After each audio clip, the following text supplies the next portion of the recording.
Kids have been heading back to the classroom, and school safety is a big topic of conversation. Our Sedona Meadows spoke with 3 superintendents to hear what protocols they have in place. As kids leave the home and go back to school, parents may be concerned over their safety. After speaking with the superintendents in Huntsville and Madison, who are parents themselves, they agree that safety of students is priority. Alan Perkins, the superintendent of Madison County Schools, shares they've recently put together a notification system across the district and are assessing their safety protocols daily. We're constantly, making sure that we have our airlocks and our badges to swipe in. So safety is huge, and we put a lot of time and energy into it. We are constantly looking at making sure that we have SROs. We have partnered with the sheriff's office, of course. Currently have 19 SROs in our district and are working with the sheriff's office to get more, but just to make sure that our kids are safe. Christy Finley, the superintendent of Huntsville City Schools, says they work closely with the Huntsville Police Department. We have a strong partnership with Huntsville Police. We have school resource officers in our school buildings. Something a little different from other districts is we have an internal campus security team that has campus security officers in our schools, and they work really well together, collaborate, work well, and plan that continuous improvement or reinforcing our procedures. And Ed Nichols, the superintendent of Madison City Schools, shares they developed a safety coordinator position several years ago. Dr. West is the head of our safety. He immediately gathered feedback and parents and teachers and put a group together to reassess where we were as a district and what things we could do. He and our school resource officer team also went to the state resource meeting, and he went to the national. And we've got some protocols and procedures and practices that we felt like we could get better at. So he's worked on that. We also have had great partnerships with the city of Madison. We are asking for additional SROs so we can end up with one in every school. There's been lots of discussion from each district about getting more school resource officers. Deputy Jonas Wilson is the senior SRO with the Madison County Sheriff's Department. He shares that they're implemented inside our school board to bridge the gap between law enforcement and our children. We're there based on a triad concept of NASRO, where a guest teacher, a counselor mentor, and a law enforcement officer. And that's what makes up a school resource officer as a whole. And we asked parents what they wanted to know from their school district as their kids head back to the classroom. Our Sedona Meadows sat down with 3 superintendents to find out the answers. There's a lot of buzz as the first day of school begins. Christy Finley is the superintendent of Huntsville City School District, and she says a new year means new opportunities. I think the first day of school is always the most exciting day of school. This is actually my 30th first day of school in education. And every year, it's really like the new school year. It is a new beginning. It's a new opportunity for all of our students, for new families, returning families. Forefront of all schools at this time, especially in Huntsville City, is security and safety for our students. COVID and school safety have been big topics of concern among parents and guardians. And like Finley says, safety is front and center in all the school districts. Alan Perkins, the superintendent of Madison County Schools, shares their recent updates to their safety protocol. Safety is number one. A child can't learn in an unsafe environment. We are consistently, daily looking at our safety protocols. We've put several things in place. One recently was a notification system that we have that every employee in our district has.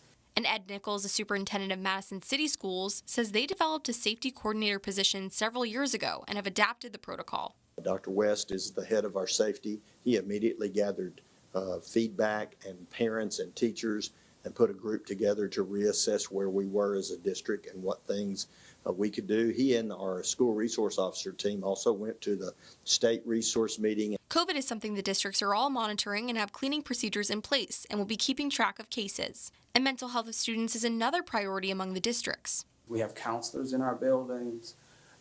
We have mental health social workers. We partner with, several organizations in the community to address the mental health within our schools and our students. We also have counselors in our buildings, school counselors. We have another extension of that with mental health officials, or what we call licensed counselors in some of our schools or in our schools that they have access to. I think it's important also that our teachers are at the forefront of making sure and being there for our students. And for students who may feel like they need extra help with their learning, each district has after-school tutoring and teachers who can assist in curriculum. The schools are excited to welcome students back, and Nichols says to enjoy the first week and have patience. Don't let the bumps in the road cause you to miss the enjoyment. I always tell my daughter, challenges in life can be bumps like a speed bump or a wall. Let's make them a speed bump. Let's not let them slow us down too much, but let us remind ourselves that the path we're on is good. When you send your children off to school, one of the expectations is that they're in a safe learning environment. That's why the Madison County Sheriff's Office aims to have school resource officers in every school in the district. When I first started the program back in 2009, we were a unit of 5. Here we are 13 years later, and we have 18 SROs. School resource officers, or more commonly known as SROs, help bridge the gap between law enforcement and today's youth. I don't know how many lives I think I've touched over the 13 years that I've been in this unit, and it's very inspiring to me. I take it very personal. I want to build the relationships even while they're in school and while they're even when they've graduated and moved on into their adult lives. Bridging this gap allows for better interpersonal relationships between law enforcement and students, and it also helps these SROs better enforce the rules of the school. We're there to help reduce crime as far as drugs and vaping. Vaping has definitely become a bigger issue inside our school, not just at a high school level, but middle school and into our elementary school. The goal is to eventually have every school in Madison County staffed with an SRO. Here at the Madison County Sheriff's Office, we are undergoing expansion. We're looking forward to having an SRO in every school in the upcoming year or two. While kids may be feeling anxious to start their first day of school, it can also be scary for caregivers with concerns about COVID and school safety. I think a lot of families are nervous, not only about the normal things that we would be nervous about with kids going back to school, the challenges that a new classroom may provide, but also how do I keep my kids safe? Dr. Channing Brown, a primary care doctor for children and adults, emphasizes that getting proper sleep and having a structure can improve both a caregiver and child's mental health. One of the biggest things that we all can do is getting back in a habit of having regular bedtimes, getting plenty of sleep, and making sure that we are getting to take care of our own bodies and brains so that we can be there for our children as they go back to school. She says that self-care is a must for guardians. If we are not taking care of ourselves, we can't show up for our kids and we can't be there to invest in them and be the listening ear that they need. Dr. Brown shares that self-care can look different for everyone, but finding time to do things to relax, as well as speaking with friends or a counselor, can make a big difference. And if you are someone who's sending your child off to college, Brown says that starting their independence early could make you feel more confident as they leave the home. And knowing that you have been there for some of their first times of maybe doing their own laundry, making their own doctor's appointment, going to run to the grocery store and picking up foods to create a meal for themselves. She also suggests setting up a time to check in with your child while they are away. And while they're still at home, Dr. Brown encourages family dinners as they can be a really wonderful way to introduce to your kids that it's okay to talk about things that are hard. It's a time to be able to process hard things that are going on in their lives. But there may be some other factors that can affect your child's mental health. I spoke with a licensed counselor and a primary care doctor about the importance of checking in with your kids. Those first day of school jitters can be pretty common among students, but Joycelyn Henry, the chief clinical officer at Wellstone, says kids have been through a lot. Kids are resilient. They tend to bounce back from things, even things such as the things that's been happening in the world as it relates to school shootings, even the pandemic. They just are very resilient. But then there's the subset of kids who find it very difficult to move forward from such tragedies. And these tragedies can have an impact on a child's mental health. We see where there's poor academic performances, they're struggling with social issues, having some anxiety, some depression, and things of that nature. We know that it's very important to have open and honest conversations with kids when they're experiencing these types of issues of concern. Henry says that when children are withdrawing and are not interested in activities they once enjoyed, it's a good time for guardians to check in. As a parent or caregiver, to ask questions about how they're feeling and how they're doing, and then, if necessary, seek out the professional mental health providers in terms of assisting them through those times. Dr. Channing Brown, a primary care doctor, encourages parents to set aside time for family dinner. We know really can be beneficial for families and for children as they go back to the school year in terms of having times to connect and having times to be able to be there and have a listening ear for their child and provide support and also stay connected to their children as we go back into the school year and talk to them about important topics. Dr. Brown adds that it's important for parents to discuss big transitions. And let's say that your child is switching schools, going to college, switching from middle school to high school, or there's a divorce in the family or a recent death in the family. Talking with your child's pediatrician or primary doctor about whether there would be resources or treatment options to help with them coping with these changes can be really helpful before they become a problem that's interfering with their daily life and their schoolwork. And Henry shares that therapists from Wellstone are within several schools in Huntsville available for kids who need the support. Ultimately, Henry urges kids to be okay with talking about how they're feeling, to be honest with what's going on with them. And it's okay to feel like you're not okay. Kids will head back to the classroom soon, which means you'll be seeing school buses around town. And there are some laws that you should know. Our Sedona Meadows spoke with a police officer to get the facts. School buses are a common sight when students head back to the classroom.